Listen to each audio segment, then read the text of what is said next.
સૌપ્રથમ વાત કરીએ તો વડોદરામાં બુધવારે વાવાઝોડા સાથે વરસ્યો ભારે વરસાદ। સુરસાગર પાસેની ખાણીપીણીની લારીઓને નુકસાન। 110 કિલોમીટરની ઝડપે પવન ફૂંકાતા કેબિન ઉડીને દૂર ફેંકાયું। સદનસીબે કોઈ જાનહાનિ નહીં। તો વડોદરામાં બુધવારે વાવાઝોડા સાથે વરસ્યો ભારે વરસાદ। સુરસાગર પાસેની ખાણીપીણીની લારીઓને ભારે નુકસાન પહોંચ્યું હતું। 110 કિલોમીટર પ્રતિ કલાકની ઝડપે પવન ફૂંકાઈ રહ્યો હતો, જેને લઈને જે ખાણીપીણીની લારીઓ હતી તેને ભારે નુકસાન પહોંચ્યું હતું। કેબિન ઉડી અને દૂર સુધી ફંગોળાયું હતું। આ સીસીટીવી દ્રશ્યો પણ સામે આવ્યા છે કે જ્યાં ભારે પવન ફૂંકાઈ રહ્યો હતો તે દરમિયાન કેબિન ઉડી અને દૂર સુધી ઢસડાયું હતું।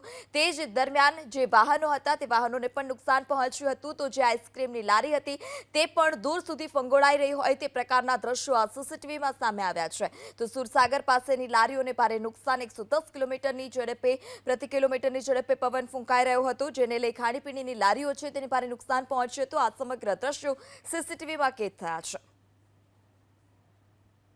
તો સદનસીબે ઘટનામાં કોઈ જાનહાનિના સમાચાર નથી। ઘટના વડોદરાની કે જ્યાં બુધવારે વાવાઝોડા સાથે ભારે વરસાદ વરસ્યો હતો। અનેક વિસ્તારમાં વરસાદી પાણી ભરાઈ ચૂક્યા હતા, તો અનેક જગ્યા પર જાનમાલને પણ નુકસાન પહોંચ્યું હતું। ત્યારે સુરસાગર પાસેની ખાણીપીણીની લારીઓને પણ ભારે નુકસાન। સીસીટીવીમાં આ દ્રશ્યો કેદ થયા છે કે જ્યાં આઈસ્ક્રીમની જે લારી હોય તે પણ પવનમાં દૂર સુધી ઢસડાઈ હોય તે પ્રકારના દ્રશ્યો સામે આવ્યા છે। તો જે પતરાના શેડ જેવું બનાવેલી વસ્તુ હોય તે પતરાના શેડ જેવી વસ્તુ પણ ઢસડાઈ અને દૂર સુધી પવનમાં ફંગોળાઈ હતી અને જેની ટક્કરથી જ વાહનો પણ જમીન પર પટકાયા હતા। વાહનોને પણ ભારે નુકસાન પહોંચ્યું હતું। ત્યારે 110 કિલોમીટર પ્રતિ કલાકની ઝડપે આ પવન ફૂંકાતા ભારે નુકસાન।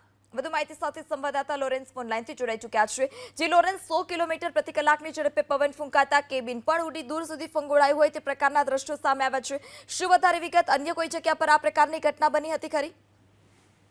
વડોદરામાં ગઈકાલે સમી સાંજે 110 કિલોમીટર પ્રતિ કલાકના જે પવન ઝડપે જે ફૂંકાયા બાદ જે સ્થિતિનું નિર્માણ થયું, સીસીટીવી સામે આવી રહ્યા છે કે સુરસાગરની સામે જે પ્રકારે આપ જોઈ શકો છો કે પાણીપુરીની લારીઓ હોય કે તેના છત હોય, છાપરા ઉડી રહ્યા છે। પાણીપુરીની લારીઓ ફૂલ સ્પીડે રોડ પર દોડી રહી છે અને વાહનોને ટકરાઈ રહી છે। કેટલાક ટુ વ્હીલર વાહનો પણ ખેંચાયા છે।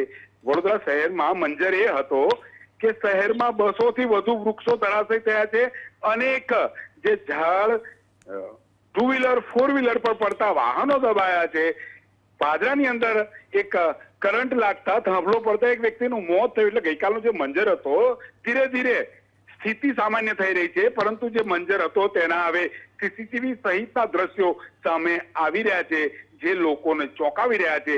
પરંતુ જે પ્રકારની સ્થિતિનું નિર્માણ થયું, 110 કિલોમીટર પ્રતિ ઝડપે પવન ફૂંકાયો અને તેને લઈને જે મંજર થયો હતો, અનેક લોકોની મુસીબત, અનેક લોકોની સમસ્યા, હજુ પણ તેમાંથી તે લોકો બહાર આવી રહ્યા નથી ને હજુ પણ આગામી 4 દિવસ ભારે પવન સાથે વરસાદની આગાહી છે, એટલે લોકોની ચિંતા વધી રહી છે।